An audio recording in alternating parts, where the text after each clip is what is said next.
என்ன எதிர்பார்க்குறீங்க? நான் உன்னை கேட்டோடனே எனக்கு வாங்கி கொடுக்கணும், அதுதான் பேசிக் ஃபர்ஸ்ட். நான் கேட்டோடனே எனக்கு காசு கொடுக்கணும், வண்டி வாங்கி கொடுக்கணும், கார் வாங்கி கொடுக்கணும், எல்லாமே எனக்கு வாங்கி கொடுத்தே ஆகணும். நான் உங்களுக்கு சொல்றேன், எனக்கு 7 நாள் வாரத்தில் 7 நாள் 6 நாள் ஸ்கூலுக்கு போய் எனக்கு முடிஞ்சிருது. சரி 7வது நாள் தான் நான் ஓய்வு எடுக்கலான்னு பார்த்தா அதுவும் கத்தருக்கு ஓய்வு நாள் அவங்க வந்து என்ன ஓய்வு எடுக்க விட மாட்டாங்க. நான் என்னதான் பண்றது? என்ன பண்றான்னு பாக்குறீங்கன்னா வீட்லயே உட்காந்து நான் லைவ பாத்துக்கிட்டு போட்டுக்கிட்டு முன்னே ஜாம் பண்றேன். பண்ணிட்டு இருக்கேன். ஏன் இது எனக்கு கஷ்டம் பண்ணிட்டு ஏஞ்சி வந்துக்கிட்டு என்ன சொல்றீங்க? காணிக்க கூட ஜிபேல போட்டு விட்டுறாங்க.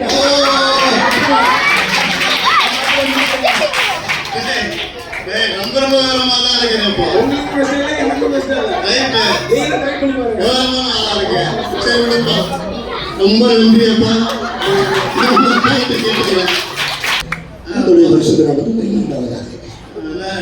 இப்போதான் சரி நானே தப்பி தரு மாதிரி வந்த மாதிரி சொல்லுங்கப்பா. சரி உங்ககிட்ட ஒரு சில கேள்வி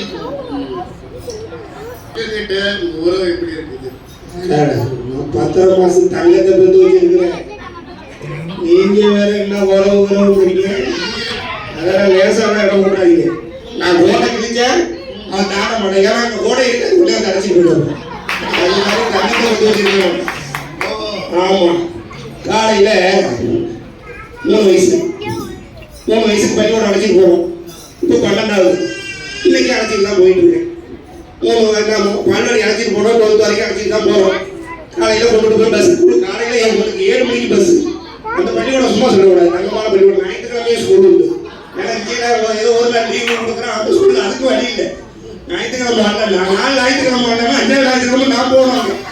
அங்க போய் சார் தெரியாம வராம இருக்கேன், அடுத்த வாரம் அடி போறோம்னு சொல்லிட்டு வரணும்.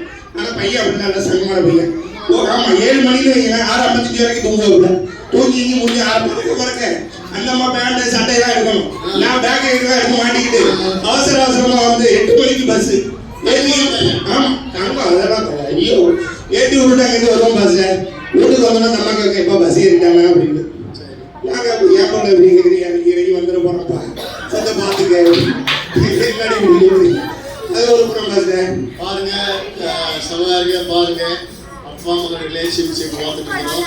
இன்னொரு கேள்வி, நீங்க உங்க பையன்கிட்ட எதிர்பார்க்கறது என்ன? பையன்கிட்ட எதிர்பார்க்கறது இல்லைங்க, ஜெபம் பண்ணுவோம். காலையில கிளம்புவாங்க, 3 ஜெபம் பண்ணி நல்லா படி. பெற்றவங்க எல்லாத்தையும் ஆசைப்பட போறோம், பெற்றோருக்கு கீழ்படி அப்படின்னு சொல்றோம். எங்கேயாவது பையனோட ஒரு 10 ரூபாய் காசை கொடுத்து ஆர்ஜில போய் ஒரு 2 சாக்லேட் வாங்கிட்டு வாங்க சொல்லுங்க ஃபர்ஸ்ட். போது நம்ம கூட தெரியாம சொன்னா உடனே கேட்கிறாரு, எங்க வண்டி கேட்பான். ஆமா வண்டி ஆமா பக்கத்துல ஒரு நாளே வண்டி கேட்கிறாங்க. அவனுக்கு தங்கமான பையன் சும்மா கிடைக்கு நம்ம உதவி தானே பண்ணுங்க, உதவியா இருக்கணும் அப்படின்னு நம்ம ஆசைப்படுறோம். கேட்டா அதுல உதவி செய்யணும். தேசப்பாவுக்கு பிரியமான காரியத்தை செய்யணும், நல்லா படிக்கணும், நல்லா படிக்கணும். எதிர்பார்க்குறீங்க. ஆமா சரி. அடுத்து கிட்ட உங்க பையன்கிட்ட ஏதாவது எப்படி இருக்குன்னு நீங்க சொல்றீங்க? கத்தோருக்குள்ள கீழ்படி இதெல்லாம் இருக்கணும்.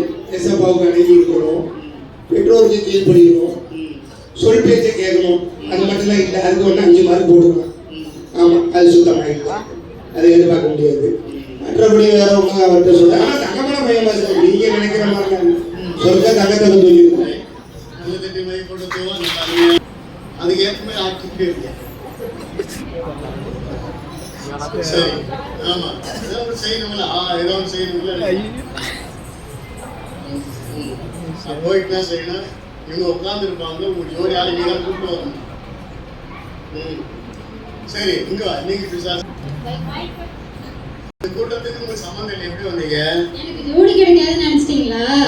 மாட்டுவாங்க பாருங்க. நீ இல்ல நீதான் வா வா வா வந்துட்டோம்ல, அப்புறம் என்ன? ஓ ஜோடி கிடைச்சிச்சாங்க. ஆமா. எப்படி இங்க பிடிச்ச ஜோடி நீங்க வந்து? நான் எங்க பிடிச்சேன்? இவங்க என்ன விட்டாதானே நான் பிடிக்கிறதுக்கு. இவங்க இடம் கொடுக்குறாங்க, நான் பிடிச்சுக்கிறோம். முன்னாடி எல்லாம் கிறிஸ்தவர்களை ஏமாத்துறது ரொம்ப கஷ்டம்.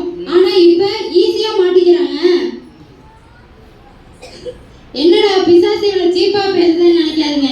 சீப்பா இல்லைங்க, இருக்கவே இருக்கு மொபைல் டேட்டா. இது ஒண்ணு போதும் உங்களை தூக்குறதுக்கு. உங்க வீக்கு தான் எனக்கு கேக்கு மாதிரி. என்ன பெரிய விசுவாசி விசுவாசி விசுவாசி, ஜபத்தை மறந்து வல்லமையற்ற விசுவாசியா, பக்தி வேஷம் போடுற விசுவாசியா? இன்னும் நல்லா கேளுங்க.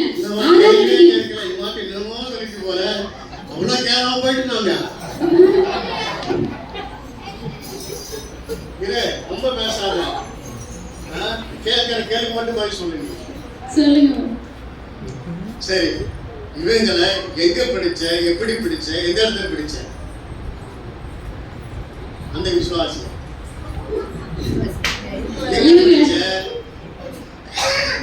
பிடிச்ச. இவங்களுக்கு பிடிச்சது என்ன தெரியுமா? நீங்க ஜெபம் பண்ணாம இருப்பீங்க பாருங்க, அது எனக்கு ரொம்ப பிடிக்கும். ஊழியம் பண்ணாம இருப்பீங்க பாருங்க, அது எனக்கு ரொம்ப ரொம்ப பிடிக்கும். பிள்ளைங்க தப்பு பண்ணா கண்டிக்காம இருப்பீங்க பாருங்க, அது எனக்கு ரொம்பவே பிடிக்கும். இன்னும் நல்லா கேளுங்க. பிதாவோட சத்தத்தை கேட்காம, இயேசுவோட சத்தத்தை கேட்காம பைத்தியக்காரங்க மாதிரி இருக்கீங்களே, இதனால விசுவாசியா?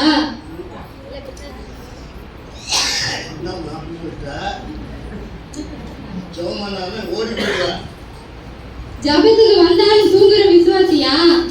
ஜபத்துக்கு வந்து வார வாரம் சத்தியம் கேட்பீங்களே, அதான் மெசேஜ், அதை அப்படியே காதுல விட்டுட்டு போவீங்களே, இதுங்கெல்லாம் விசுவாசியா? சரி, அடுத்த கேள்வி உங்ககிட்ட. அடுத்த ஒரு கேள்வி உங்ககிட்ட. இப்போ பிடிச்சது பிடிக்காது, விசுவாசிக்கிட்ட பிடிச்சது என்ன, பிடிக்காது என்ன? விசுவாசிகளாகிய உங்களுக்குள்ள இருக்கிற இயேசுவை பார்த்தா எனக்கு பயம்.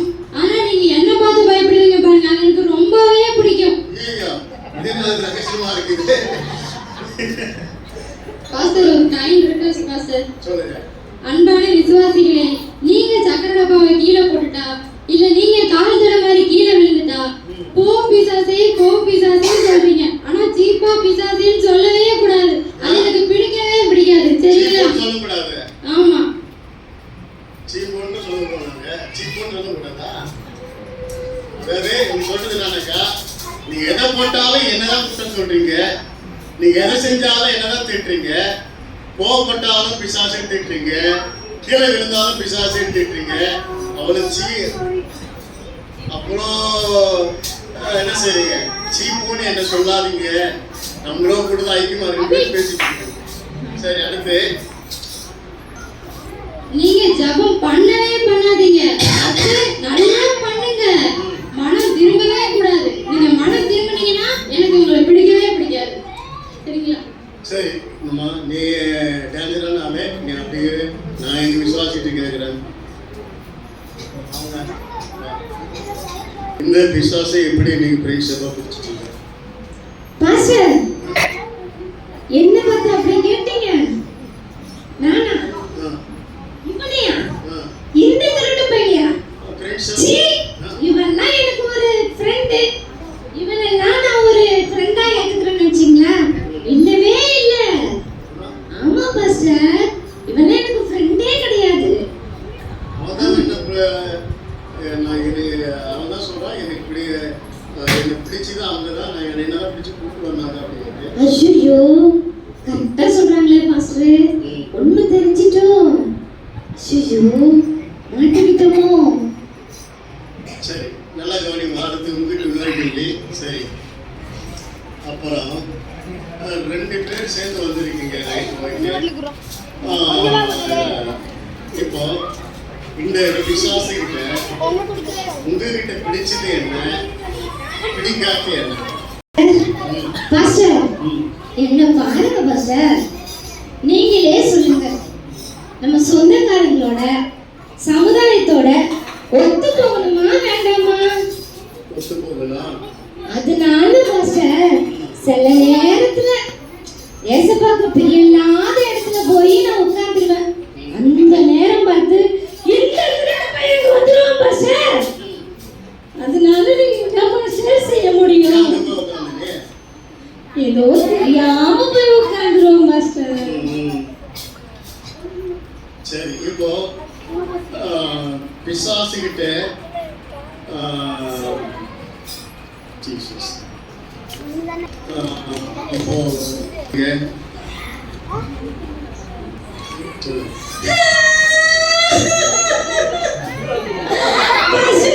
நீங்களே சொல்லுங்க. நான் என்னோட எதிர்காலத்தை நினைச்சு ரொம்ப கவலையா இருக்கிறேன் மாஸ்டர். நான் கஷ்டப்பட்டு கண்ணீர முழிடுவேன். ஜெபத்தை மறந்துடுவேன். கர்த்தரை விட்டுருவேன் மாஸ்டர். அந்த நேரம் பார்த்து இந்த பொல்லாத பிசாசு என் பக்கத்துல வந்துருவான் மாஸ்டர். நான் என்ன பண்றது சொல்லுங்க. இதனாலதான் சில நேரத்துல எனக்கு கோபம் அப்படியே குப்பைச்சிட்டு வரும். பொறாமை பொங்கி வரும். அடக்க முடியாத ஆத்திரம் வரும். எதிரியை பார்த்தா எரிச்சல் வரும். மாம்சத்தின் கிரிய பாஸ்டர், நான் என்ன பாஸ்டர் செய்யறது? இதெல்லாம் வச்சுக்கிட்டு தான் இவன் என்னோட ஃப்ரெண்டுன்னு சொல்லிட்டு இருக்கான். நீங்களே சொல்லுங்க. இப்ப கூட பாருங்க, நான் மனம் திரும்பலான்னு நினைச்சு இங்க வந்து முன்னாடில உட்கார்ந்தா இவன் வந்து எல்லாருக்கும் முன்னாடி என்னை கூட்டிட்டு வந்து அசிங்கப்படுத்திட்டான் பாஸ்டர். இதெல்லாம் பிசாசு இடம் கொடுக்கக்கூடாதுன்னு பைபிள் சொல்லுது. ஆமா பாஸ்டர், என்ன பண்றது பாஸ்டர்? சில நேரத்துல அப்படி செஞ்சிடறேன் பாஸ்டர். கச்சேரி இதெல்லாம் இடம் கொடுக்குறேன் நான் பிசாசுக்கு. மாம்சத்தின் கிரியைக்கு அப்பப்ப இடம் கொடுத்துருவோம் பாஸ்டர். மாம்சத்தின் கிரியை. ஆமா பாஸ்டர். பொறாமைக்கு கொஞ்சம் இடம் கொடுத்துருவேன். கொஞ்சம் பொறாமை, அப்புறம் கோபத்துக்கு கொஞ்சம் கொடுத்துருவோம் பாஸ்டர். கோபம், ஆமா பாஸ்டர். அதனாலதான் பாஸ்டர் இப்படி பண்றான். கொஞ்சம் சண்டை, கொஞ்சம் வம்பு, ஆமா பாஸ்டர். கொஞ்சம் செல்போனு, ஆமா பாஸ்டர். கொஞ்சம் டிவி, கொஞ்சம் தான் பாஸ்டர். நிறையலாம் இல்ல, கொஞ்சம், அவ்வளவுதான். கொஞ்சம் தான். ஆமா. சரி, அப்புறம் என்ன கேட்டீங்க பாஸ்டர்? பிடிச்சது எது? அதான பாஸ்டர் கேட்டீங்க. நீதிக்கும் அநீதிக்கும் சம்பந்தம் ஏது? ஒளிக்கும் இருளுக்கும் ஐக்கியம் ஏது? விட்டு விட்டேன், விலகி விட்டேன், தீட்டானதை தொட மாட்டேன். சீ, பிசாசே, என்ன திடீர்னு வந்து என்ன பிடிச்சுக்கிட்ட? ஐயோ, பழக்க தோசத்துல அப்படி ஆடிட்டேன் பாஸ்டர். பழக்க தோசம் பாஸ்டர். கேளுங்க பாஸ்டர், அடுத்த கேள்வி கேளுங்க. அம்மா கேள்வி. அது ஒண்ணே ஒண்ணு பாஸ்டர். இன்னும் ஒரே ஒரு கேள்வியா? ஆமா, பாஸ்டர். அடுத்த ஆளு கேட்கணும். சரி பாஸ்டர். உங்களுக்கு மக்கள் மதிப்பிடுவாங்க. சரி பாஸ்டர். இல்ல நீங்க யாரு? கிறிஸ்துவெல்லாம் எப்படி இருக்கு?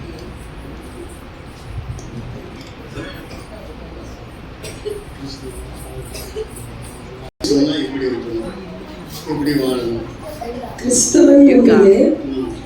அவன் வந்து சர்ச்சைக்கு போறதுனாலயோ ஆராதனை செய்யறதுனாலயோ தனக்குள்ள தரிச்சு சத்தியத்தின் வழியில நடக்கிறவன் தான் உண்மையான கிறிஸ்தவன்.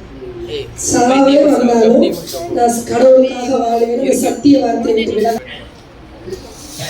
அதனால சபையாருடைய கவனத்துல சரியா அடுத்தவருக்கு நித்திய ஜீவனை பெற்றுக் கொள்வதற்கு நம்பிக்கை உங்களுக்கு இருக்கா? அந்த நம்பிக்கை பத்தி நான் சொல்றேன்.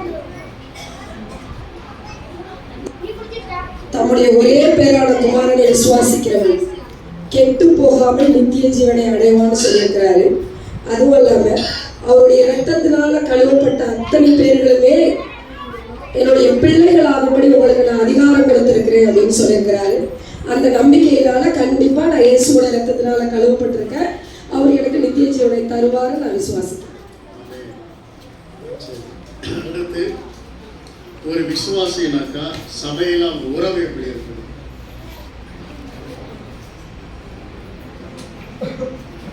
விசுவாசிக்கும் சபைக்கும் உள்ள உறவானது சரீர ஒரு அவயம் போல இருக்கணும். ஒவ்வொருவரோடும் நம்ம அவருடைய இரத்தத்தினால மட்டும்தான் நம்ம வந்து இணைக்கப்பட்டிருக்கிறோம். எங்கெங்கேயோ பிறந்தோம், எங்கேயோ வளர்ந்தோம். ஆனாலும் தேவனுடைய இரத்தத்தினால நம்ம கழுவப்பட்டதுனால யாவருமே சகோதர சகோதரிகள் அப்படிங்கிற அந்த உறவுக்குள்ள நம்ம இயேசுவின் இரத்தத்தினால கட்டமைக்கப்பட்டிருக்கிறோம்.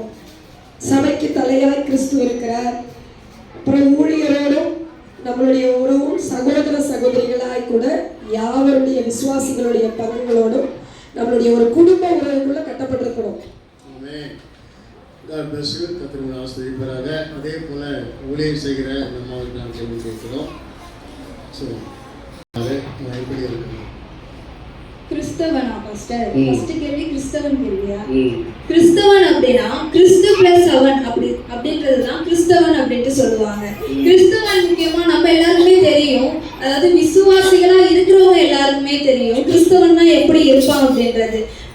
நல்லா தேவனிடத்துல ஏசப்பா கிட்ட நம்ம என்ன வேணுமோ அது ஏசப்பா கிட்ட கேட்டு செய்யறது, அதே மாதிரி தேவனுடைய வசனத்தை கவனிச்சு ஏசப்பா கிட்ட வேண்டுறது, அதே மாதிரி எல்லாமே தேவனிடத்துல முதலாவதா ஏசப்பாக்கு தான் நம்ம எல்லாமே வைக்கணும். கரெக்டான தசமபாதம் கொடுக்கறது, அதே மாதிரி ஒரு சாட்சியுள்ள வாழ்க்கையை வாழ்றது, இதெல்லாம் தான் கிறிஸ்தவங்க அப்படின்னு சொல்றது. என்னதான் வாக்கு தத்துவம் தாமதம் ஆனாலும் ஆனா அந்த வாக்கு தத்துவம் நிச்சயமா நிறைவேறும் அப்படின்ற ஒரு நம்பிக்கையை வச்சிருக்கிறது தான் கிறிஸ்தவம் அப்படின்ட்டு சொல்றாங்க. ஃபர்ஸ்ட் ரெண்டாவது ஒரு கேள்வி, நித்திய ஜீவனை பற்றி நீங்க என்ன சொல்றீங்க? நித்திய ஜீவன் இப்ப நான் வருஷமா சொல்லிட்டு வந்தேன்ல பாஸ்டர், மேல இருந்து கீழே வரைக்கும் நான் பைபிள் வாசிக்கிறது, தேவனிடத்துல தசமபாதம் செலுத்துறது, சாட்சியா வாழ்றது, இதெல்லாம் சொல்லிட்டு வந்தேன்ல பாஸ்டர். அதை ஃபுல்லாவே நம்ம எல்லாருமே இயேசுவோட கட்டளையை முதற்கொண்டு நம்ம எல்லாருமே கை கொண்டு வந்து நம்ம எல்லாருமே விசுவாசிகளா இருக்கோம். அந்த கட்டளைகளை எல்லாத்தையுமே கை கொண்டுட்டு வந்துட்டு இருந்தாலே நம்மளுக்கு நிச்சயமாய் நம்ம அது நித்திய ஜீவன் கிடைக்கும். எனக்கு விசுவாசம் இருக்கு, நான் கண்டிப்பா நித்திய ஜீவன் அடைவேன் அப்படின்றத நான் முழு நிச்சயத்தோடு நான் நம்புறேன். நல்ல விசுவாசி, நல்ல ஊழியக்காரமா, நல்ல சபையில நல்ல சாட்சியாக இருக்கிறாங்க. கத்திரன் ஆசிரியப்பாராக. இப்படியாக இந்த 4 ஜோடியில எல்லாம் சிறந்த ஒரு பங்களிப்பு, சபையில ஒரு விழிப்புணர்வு, ஒரு கணவர் மனைவியோட ஐக்கியம், பிள்ளையோட ஐக்கியம், ஒரு விசுவாசியும் அதே போல சபை உள்ள ஐக்கியம், விசுவாசியும் ஊழியர் இருக்கிற ஐக்கியம் எப்படிப்பட்டது, அதே போல விசுவாசி பிசாசியோட ஐக்கியமா இருந்தா அது எப்படிப்பட்டது, இது எல்லாமே ஒரு சிம்பிளா பார்த்தோம். எனக்கு 2025ஆவது ஆண்டுல நம்முடைய ஐக்கியம் பிதாவோடும் இயேசு கிறிஸ்துவோடும் திருச்சபையோடும் நிலைத்திருக்க வேண்டும். சொல்லுங்க, அது நம்முடைய ஐக்கியமாக இருக்க வேண்டும். அத்தனை ஆஸ்வதிப்பாராக. God bless you.